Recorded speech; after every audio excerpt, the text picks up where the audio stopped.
So this is our first lecture on the topic, that is chapter number 15, structure of atoms and nuclei. In this chapter we are discussing how structure of atom get developed. कशा प्रकारे त्या ॲटमचं structure तयार केलं गेलं, वेगवेगळे शोध लागत गेले आणि त्यानुसार ॲटमला एक व्यवस्थित आकार प्राप्त होत गेला. Now today you know that atom consists of central part called nucleus. In nucleus there is positive charge called proton and also neutrons. It is massive one and around that nucleus electrons revolve. But in ancient time the concept was not like this.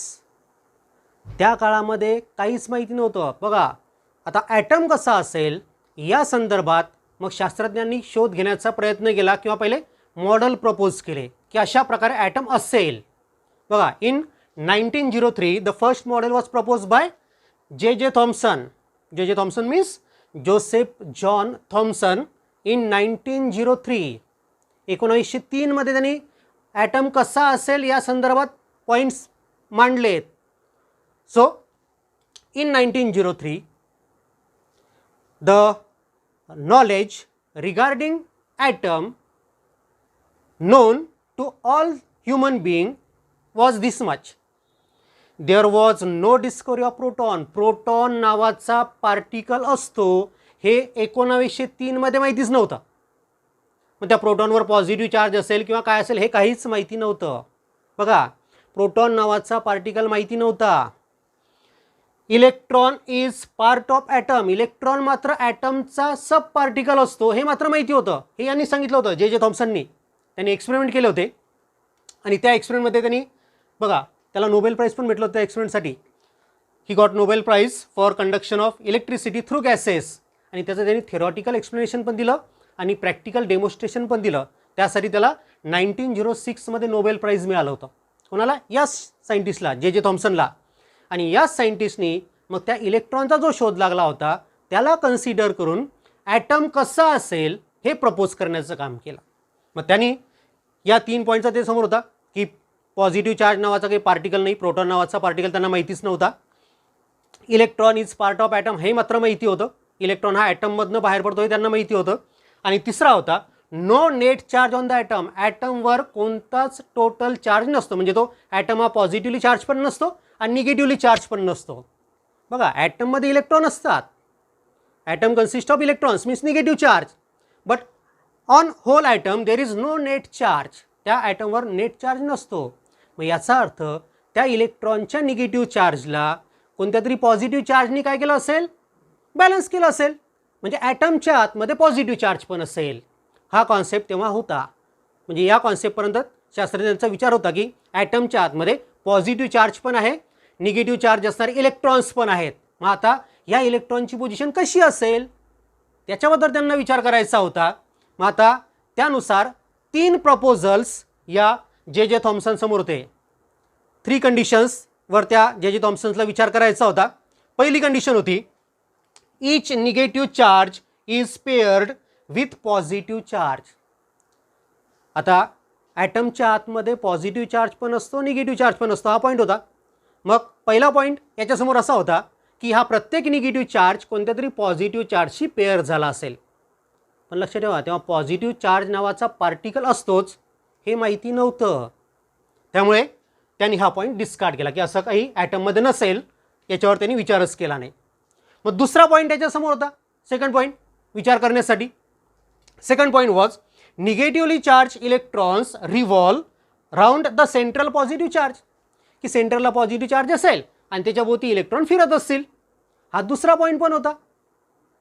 पण आता त्याच वेळेस central positive charge फक्त सेंट्रलला असेल आणि त्याच्याभोवती हे electron फिरत असतील ही आयडिया त्या काळामध्ये त्या सायंटिस्टला म्हणजे जे थॉम्सन्सला पचण्यासारखी नव्हती. त्यामुळे हा पॉईंट पण त्यांनी विचारातून काढून टाकला. मग तिसरा पॉईंट होता. तिसरा पॉईंट काय होता? The negative charge electron occupy a reason of space that was uniformly positively charge. म्हणजे हे जे इलेक्ट्रॉन्स आहेत की जे ॲटमच्या आतमध्ये असतात हे कुठे असतील?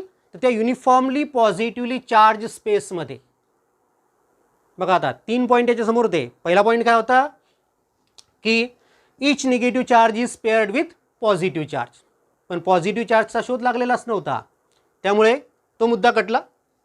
दुसरा पॉईंट यासमोर होता की सेंटरला पॉझिटिव्ह चार्ज असेल आणि त्याच्याभोवती हे निगेटिव्हली चार्ज इलेक्ट्रॉन फिरत असतील, पण सगळे पॉझिटिव्ह चार्जेस सेंटरला असतील हा कॉन्सेप्ट, आणि पॉझिटिव्ह चार्ज एकमेकांना रिपेल करतात, त्यामुळे तो कॉन्सेप्ट पण त्यांनी डिस्कार्ड केला. पण तिसरा कॉन्सेप्टवर त्यांनी मात्र विचार केला की असं असू शकतं की पॉझिटिव्ह चार्ज स्पेसमध्ये इलेक्ट्रॉन असू शकतात. ही शक्यता त्याच्या मनाला पटली आणि म्हणून मग याच पॉईंटचा विचार करून त्यांनी ॲटम कसा असेल हे प्रपोज केलं. बघा व्यवस्थित लक्ष ठेवा. त्यांनी त्याच्यासमोर 3 मुद्दे होते वेगवेगळे, त्या तिन्ही मुद्द्यांवर त्यांनी विचार केला आणि त्याला जास्त पटणारा मुद्दा हा होता तिसरा, थर्ड, की निगेटिव्हली चार्ज इलेक्ट्रॉन हे त्या पॉझिटिव्हली चार्ज स्पेसमध्ये असतील. पॉझिटिव्हली चार्ज स्पेस म्हणतोय तो, तेव्हा पॉझिटिव्हली चार्ज पार्टिकल नव्हता, पार्टिकलचा शोधच लागलेला नव्हता, त्यामुळे ती पॉझिटिव्हली चार्ज स्पेस असेल असं त्याचं म्हणणं होतं. आणि म्हणून मग त्यांनी काय त्याचं मॉडेल प्रपोज केलं, तर त्यांनी असं कन्सिडर केलं की ॲटमच्या आतमध्ये पॉझिटिव्हली चार्ज रिजन असेल, म्हणजे ॲटम हा पूर्णपणे पॉझिटिव्हली चार्ज असेल आणि त्या पॉझिटिव्हली चार्ज रिजनमध्ये इलेक्ट्रॉन्स हे एम्बेडेड असतील. बघा कशा प्रकारे त्यांनी ॲटमचं मॉडेल प्लेस केलं. पॉझिटिव्हली चार्ज रिजन म्हणजे positively charge sphere in which there are electrons embedded. जसे टरबुजाच्या आतमध्ये बिया असतात त्या प्रकारे इलेक्ट्रॉन्स असतील, आणि टरबूज म्हणजे पूर्ण पॉझिटिव्हली चार्ज. ओके, आता पॉझिटिव्ह चार्ज कशापासून असतो हे माहितीच नसल्यामुळे ती पॉझिटिव्हली चार्ज स्पेस असेल असं त्यांनी कन्सिडर केला. So this is like plum pudding. Plum pudding माहिती आहे काय, हे एक डेझर्ट आहे. Plum pudding is a dessert. काय असतं त्याच्यामध्ये, प्लम पुडिंग हे जर नसेल आठवत तर तुम्ही हे कन्सिडर करा. ब्रेड, कोणत्या ब्रेड, टुटी फुटी टाकलेल्या ब्रेड असतात ज्याच्यामध्ये आतमध्ये तुम्हाला टुटी फुटी दिसतात, ते ब्रेडचं पोर्शन असतं ना त्याच्या आतमध्ये तुम्हाला ते लाल हिरव्या कलरच्या टुटी फुटी दिसतात. सेम त्याच प्रकारे प्लम पुडिंग. ओके, म्हणजे काय काय पॉईंट्स तुम्हाला लक्षात ठेवायचे आहेत की जे थॉम्सननी सगळ्यात पहिलं स्ट्रक्चर ऑफ ॲटमबद्दल मॉडेल प्रपोज केलं. कोणत्या वर्षी, 1903मध्ये. त्या मॉडेलला कोणतं मॉडेल म्हटलेलं आहे, प्लम पुडिंग मॉडेल म्हटलेलं आहे. या मॉडेलनुसार काय म्हटलं त्यांनी, ॲटमच्या आतमध्ये इलेक्ट्रॉन्स हे एम्बेडेड असतील. ओके, आणि जेवढा टोटल पॉझिटिव्ह चार्ज या ॲटमचा असेल तेवढेच निगेटिव्हली चार्ज इलेक्ट्रॉन त्याच्यामध्ये असतील. म्हणजे overall total charge on that atom is 0. Net charge on the atom is 0. ठीक आहे. मग आता इलेक्ट्रॉन्स ॲटममधनं बाहेर पडतात, हा पॉईंट पण होता त्यावेळेस लक्षात आलेला. मग इलेक्ट्रॉन जर ॲटममधनं बाहेर पडतात तर त्याबद्दल त्यांनी काय सांगितलं, as electrons are small particles so they can be emitted. Electron हे स्मॉल पार्टिकल असल्यामुळे ते ॲटममधनं बाहेर पडू शकतात, हे कारण पण त्यांनी दिलं. So this is all about Thomson's atomic model और थॉम्सन्स प्लम पुडिंग मॉडेल. अशा प्रकारे तो ॲटमचं स्ट्रक्चर आहे. जे Thomson consider that the electrons in atom are embedded inside. He consider the third point of that time. First point was the electron is paired with positive charge in the atom. असा पहिला point होता. त्याच्यासमोर दुसरा point होता की सेंटरला positive charge असेल आणि त्याच्याभोवती हे इलेक्ट्रॉन्स फिरत असतील, हा दुसरा पॉईंट होता. आणि तिसरा पॉईंट होता की त्या पॉझिटिव्ह चार्जच्या आतमध्ये इलेक्ट्रॉन्स म्हणजे निगेटिव्हली चार्ज इलेक्ट्रॉन्स त्या ठिकाणी असतील. आणि त्यांनी तिसरा पॉईंट कन्सिडर करून स्वतःचं ॲटॉमिक मॉडेल प्रपोज केलं होतं आणि ते मॉडेल होतं प्लम पुडिंग मॉडेल. ठीक आहे. आता लक्ष ठेवा कशा प्रकारे चेंजेस येत जातात. याच जे थॉम्सनचा स्टुडंट नेम्ड अर्न्स्ट रुदरफोर्ड, त्यांनी तो दुसरा पॉईंट उचलला. त्यांनी कन्सिडर केलं की ॲटमच्या सेंटरला न्यूक्लियस आहे किंवा सेंटरला काहीतरी पॉझिटिव्ह चार्ज आहे आणि या पॉझिटिव्ह चार्जच्या भोवती इलेक्ट्रॉन फिरतात असं त्यांनी अज्युम केलं. आणि त्यानुसार त्यांनी त्याच्या 2 विद्यार्थ्यांना एक एक्सपेरिमेंट करायला सांगितला की जो एक्सपेरिमेंट आहे जेइजर मार्सडन एक्सपेरिमेंट. हे त्याचे 2 विद्यार्थी जेइजर आणि मार्सडन. ओके, यांनी हा एक्सपेरिमेंट परफॉर्म केला आणि या एक्सपेरिमेंटचे जे रिझल्ट्स आले त्या रिझल्टच्या बेसिसवर रुदरफोर्डनी म्हणजे अर्न्स्ट रुदरफोर्डनी स्वतःचं ॲटॉमिक मॉडेल प्रपोज केलं. बघा, पहिलं मॉडेल प्रपोज केलं जे थॉम्सननी, प्लंग पुडिंग मॉडेल. त्यानंतर दुसरं मॉडेल अर्न्स्ट रुदरफोर्ड यांनी प्रपोज केलं आणि ते प्रपोज करण्यासाठी त्यांनी या एक्सपेरिमेंटचा फायदा घेतला किंवा एक्सपेरिमेंटचा उपयोग केला. त्यांनी त्याच्या विद्यार्थ्यांना एक्सपेरिमेंट करायला सांगितला की हेवी मटेरियल गोल्ड, मग गोल्डची फॉईल तयार केली त्यांनी, gold foil of thickness 100 nanometre, nano means 10⁻⁹ तुम्हाला माहिती आहे. एवढी थिन गोल्ड फॉईल त्यांनी तयार केली आणि या गोल्ड फॉईलवर त्यांनी बंबार्ड केले अल्फा पार्टिकल्स. अल्फा पार्टिकल्स का बरं? तर अल्फा पार्टिकल्सचे मॅसिव्ह असतात, हायली पॉझिटिव्ह चार्ज असतात, बरोबर आहे. आणि म्हणून मग त्यांनी बंबार्डिंगसाठी अल्फा पार्टिकल वापरले. मग आता अल्फा पार्टिकल मिळवायचे कसे? तर रेडिओ ॲक्टिव्ह सबस्टन्समधनं अल्फा पार्टिकल आपल्याला मिळू शकतात हे आपल्याला माहिती आहे. आणि म्हणून मग असा एक रेडिओ ॲक्टिव्ह सबस्टन्स त्यांनी घेतला.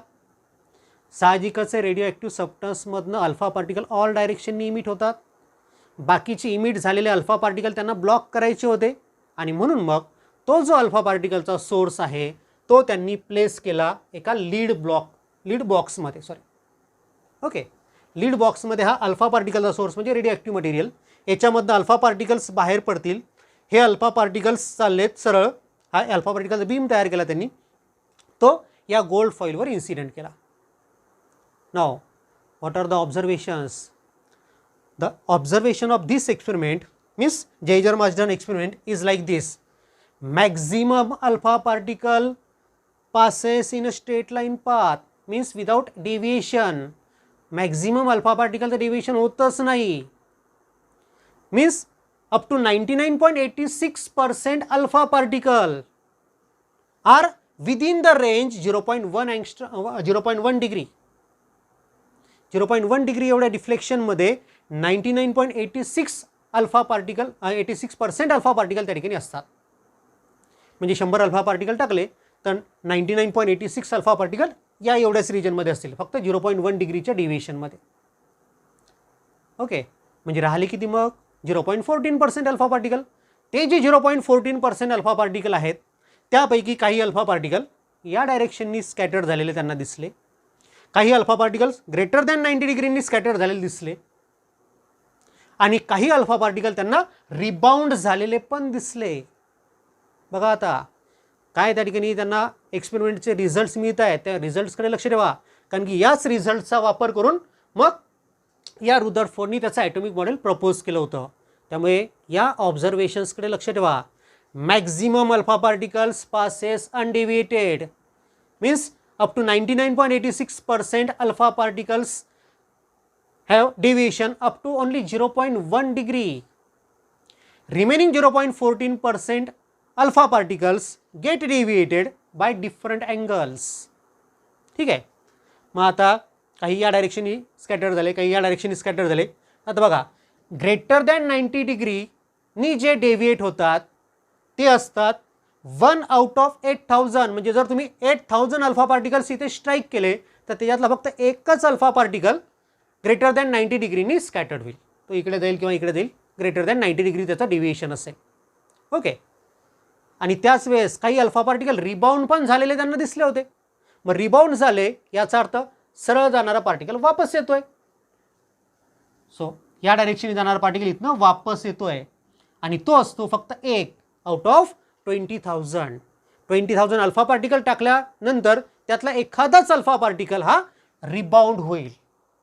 So it is only 0.005% rebound back. 0.012% get deviated by greater than 90 degree. 0.14% deviated greater than 0.1 degree. Okay, या काही पॉईंट्स व्यवस्थित लक्षात ठेवा. पण सगळ्यात महत्त्वाचं तुम्हाला लक्षात ठेवायचं आहे की हा जो कॉन्सेप्ट आहे जेजर-मार्सडन एक्सपेरिमेंट हा 2021च्या एक्झामसाठी नाही, पण हा बेस आहे. कोणाचा बेस आहे? तर या रुदरफोर्डच्या ॲटॉमिक मॉडेलचा. त्यामुळे तो महत्त्वाचा असल्यामुळे आपण या ठिकाणी कव्हर केला आहे. मग आता व्यवस्थित लक्ष द्या. हे जे अल्फा पार्टिकल्स वेगवेगळ्या डायरेक्शननी स्कॅटर्ड झाले, तर कोणत्या डायरेक्शननी किती अल्फा पार्टिकल्स स्कॅटर्ड झाले हे कसं शोधायचं? तर मग त्यासाठी यांनी एक अरेंजमेंट केली. तर या गोल्ड फॉईलच्या भोवती सर्व साईडनी अशी एक स्क्रीन बसवली. This screen is made up of zinc sulphate. आणि झिंक सल्फेटची प्रॉपर्टी तुम्हाला माहिती आहे की त्याच्यावर जर चार्ज पार्टिकल स्ट्राईक झाले तर तिथे तुम्हाला ब्राईटनेस दिसतं, इल्युमिनेट होती ती स्क्रीन. ओके, त्यामुळे अशी स्क्रीन त्यांनी तिथे ठेवली होती. ज्या ज्या दिशेने अल्फा पार्टिकल जात होते तिथे त्यांना इल्युमिनेशन दिसत होतं.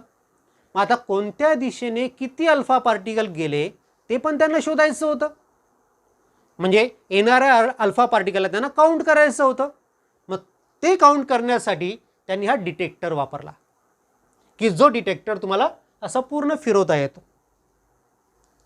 इथे आणला तर या डायरेक्शन येणारे अल्फा पार्टिकल्स समजतील, इथे जर आणला तर या डायरेक्शन येणारे अल्फा पार्टिकल समजतील, इथे ठेवला तर या डायरेक्शन येणारे अल्फा पार्टिकल समजतील अँड सो ऑन. हे अल्फा पार्टिकल्स या डिटेक्टरच्या स्क्रीनवर जातील आणि डिटेक्टर रेकॉर्ड करेल की किती नंबर ऑफ अल्फा पार्टिकल्स त्या डायरेक्शनने आले.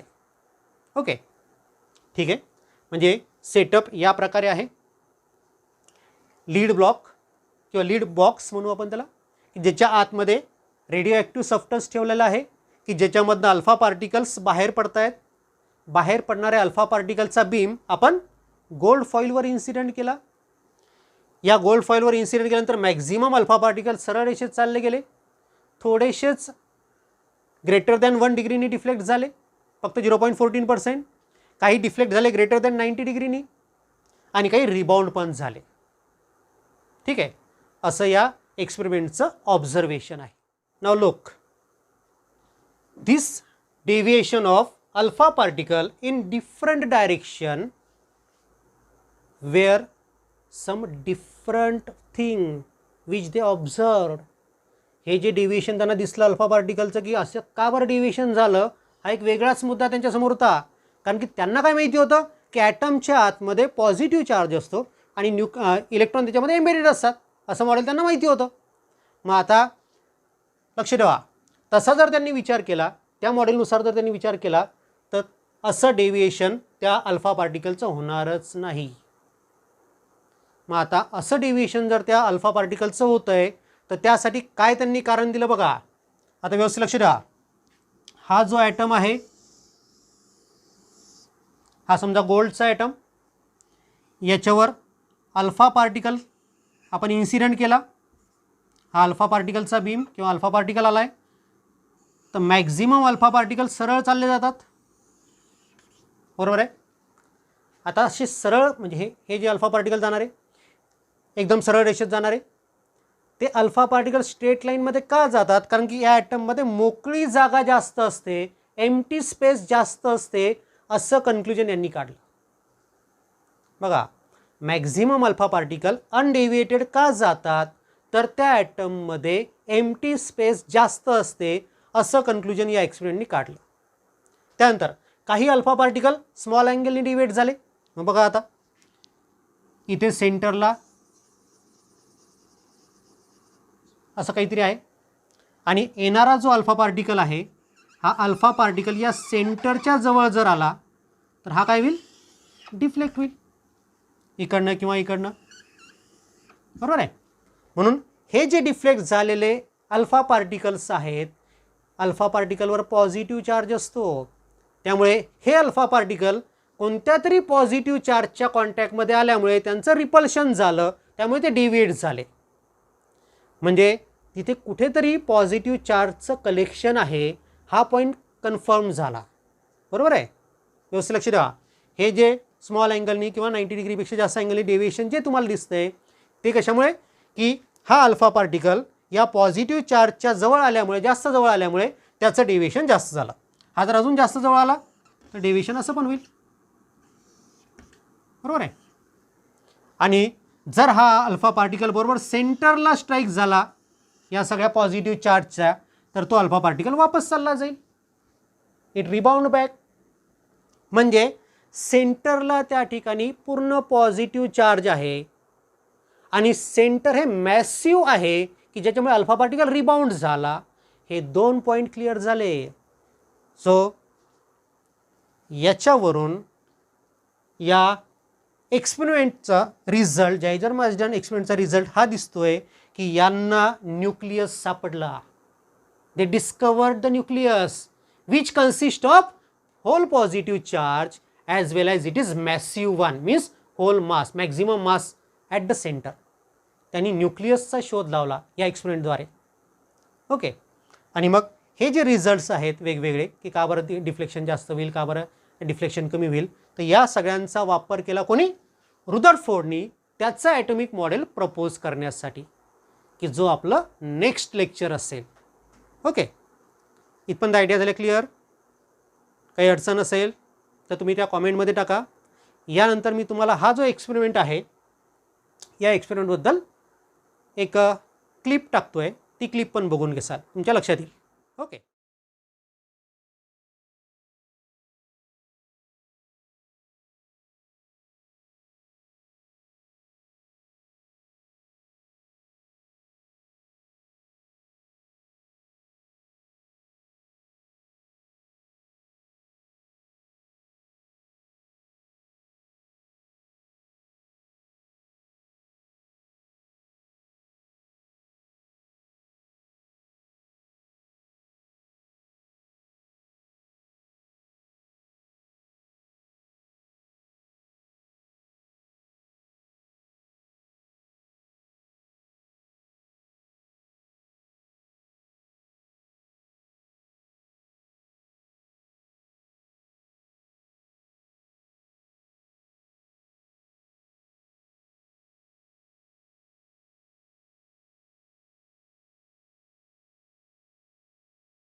So we are discussing the notes of this particular point. Okay. Our chapter number is 15th, structure of atom and nuclei. त्यातला फर्स्ट पॉईंट आहे थॉम्सन्स ॲटॉमिक मॉडेल. हा point बोर्डामध्ये आहे, व्यवस्थित लक्ष द्या. एकदम सोपा पॉईंट आहे, कठीण काही त्याच्यामध्ये नाही. ठीक आहे. काय काय माहिती तुम्हाला याच्याबद्दल पाहिजे ते लक्षात घ्या. Thomson propose his model of an atom in 1903. 1903 त्यांनी हे मॉडेल प्रपोज केलं. आता हे मॉडेल कसं होतं? So according to him the atom is a solid sphere having a uniformly distributed positive charge. हा सॉलिड स्पियर असेल ॲटम म्हणजे, आणि त्याच्यामध्ये युनिफॉर्मली डिस्ट्रीब्युटेड पॉझिटिव्ह चार्ज असेल, in which electrons are embedded. आणि या मॉडेलला नाव दिलं गेलं प्लम पुडिंग मॉडेल. ठीक आहे. त्यानंतर the total positive charge in atom is equal to total negative charge on electrons. On electrons हां,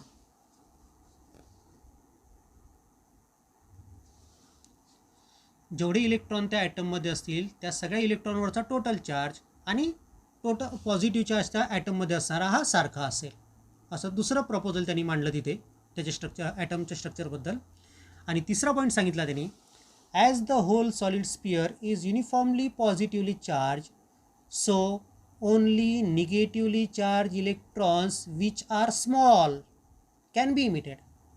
इलेक्ट्रॉन स्मॉल असल्यामुळे तेच फक्त बाहेर पडतील ॲटममधनं, कारण की इलेक्ट्रॉनचं इमिशन त्यांनी सांगितलं होतं. त्यांनी त्याचे जे एक्सपेरिमेंट होते ते सगळे एक्सपेरिमेंट त्या इलेक्ट्रॉनच्या इमिशनवरच होते.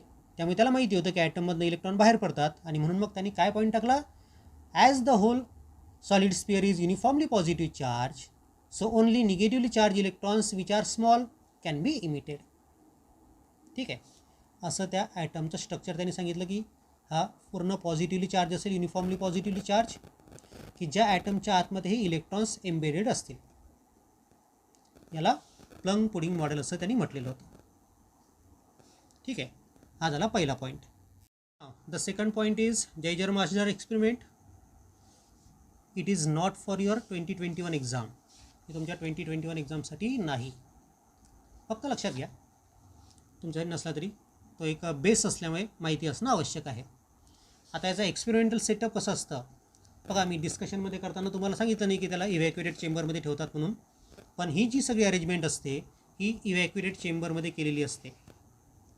हे जी ग्रीन कलरची बॉर्डर तुम्हाला दिसते, इट शोज इव्हॅक्युएटेड चेंबर. याच्या आतमध्ये कोणत्याच प्रकारचं ॲटमॉस्फिअर नसेल. ठीक आहे. बघा अरेंजमेंटमध्ये काय म्हटलं आहे, the setup of Geiger and Marsden is as shown. हा झाला लीड बॉक्स, ज्याच्यामध्ये आपण रेडिओ ॲक्टिव्ह सबस्टन्स ठेवलेला आहे. हा म्हणजे सोर्स ऑफ अल्फा पार्टिकल म्हणू आपण त्याला. हा अल्फा पार्टिकलचा बीम निघाला. ही ती गोल्ड फॉईल की ज्या गोल्ड फॉईलवर आपण त्याला स्ट्राईक केलं, त्या गोल्ड फॉईलमधनं अल्फा पार्टिकल मॅक्झिमम अनडिवेटेड गेले. फक्त थोडेसेच 0.1 डिग्री डिवेट झाले होते. Sorry, maximum alpha particle 0.1 degree deviate झाले होते. काही ग्रेटर दॅन 1 डिग्री डिवेट झाले होते. फक्त 0.14% alpha particle greater than 1 degree deviate होतात.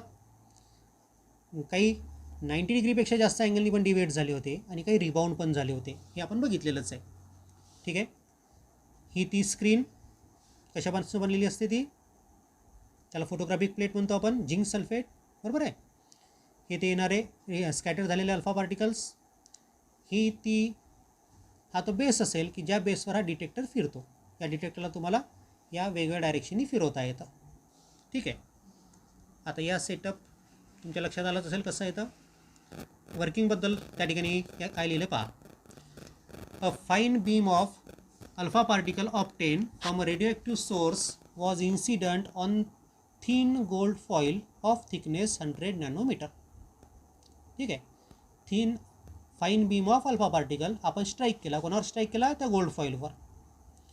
The scattered alpha particles were detected by the detector fix on rotating stand. तो जो डिटेक्टर तुम्ही बघितलाच आहे, तो डिटेक्टर आपण फिरवू शकतो आणि त्याच्या साहाय्याने आपण स्कॅटर्ड अल्फा पार्टिकल डिटेक्ट केले. The detector has zinc sulphide screen and microscope. त्या डिटेक्टरच्या आतमध्ये पण झिंक सल्फाईड स्क्रीन असते आणि मायक्रोस्कोप पण असतो. ठीक आहे. The alpha particles striking the screen of the detector produces flashes on the fluorescent screen. त्या डिटेक्टरच्या आतमध्ये जी स्क्रीन असते त्याच्यावरती फ्लॅश तयार करतील. ओके. आणि मग अल्फा पार्टिकल तिथे स्ट्राईक झाला हे डिटेक्ट होईल आणि त्याचं काउंटिंग केलं जाईल. The whole setup is place in an evacuated chamber.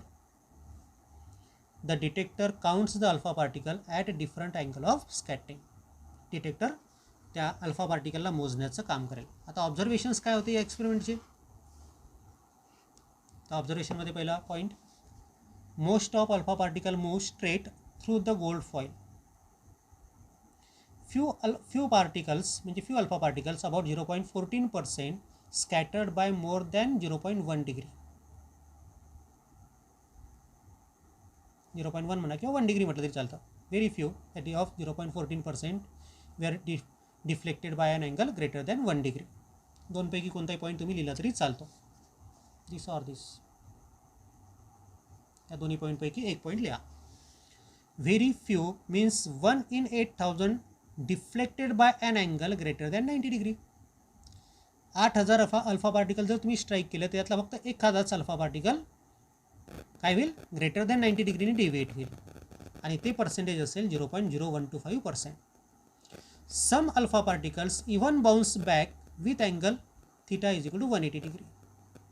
काही अल्फा पार्टिकल वापस येतील, ज्या डायरेक्शनने गेले होते त्या डायरेक्शनने वापस येताना दिसतात आणि ते असतात 1 out of 20,000. 20,000मधला एखादाच अल्फा पार्टिकल वापस येईल आणि त्याचं पर्सेंटेज असेल 0.005%. ओके. आता हे झालं त्याच्या एक्सपेरिमेंटचे ऑब्झर्वेशन्स. या एक्सपेरिमेंटचं इम्पॉर्टन्स काय. It is the important experiment which lead to discovery of atomic nucleus. Nucleus कसा असेल याचं सांगण्याचा महत्त्वाचा बेस या एक्सपेरिमेंटने कव्हर केला आहे की सेंटरला काय असेल, मॅसिव्ह पार्ट असेल आणि त्या मॅसिव्ह पार्टमुळेच रिबाउंड होतात इलेक्ट्रॉन, रिबाउंड होतात ते अल्फा पार्टिकल्स. हे त्या ठिकाणी क्लिअर झालं होतं आणि म्हणून हे त्याचं इम्पॉर्टन्स यांनी न्यूक्लियसचा शोध लावला होता. ओके. असं सर्व या 2 पॉईंट्सबद्दल, म्हणजे जे थॉम्सनचा एक्सपेरिमेंट, जे थॉम्सनचा ॲटॉमिक मॉडेल आणि जेजर माजर एक्सपेरिमेंट, हे 2 पॉईंट आपण कव्हर केले. ओके.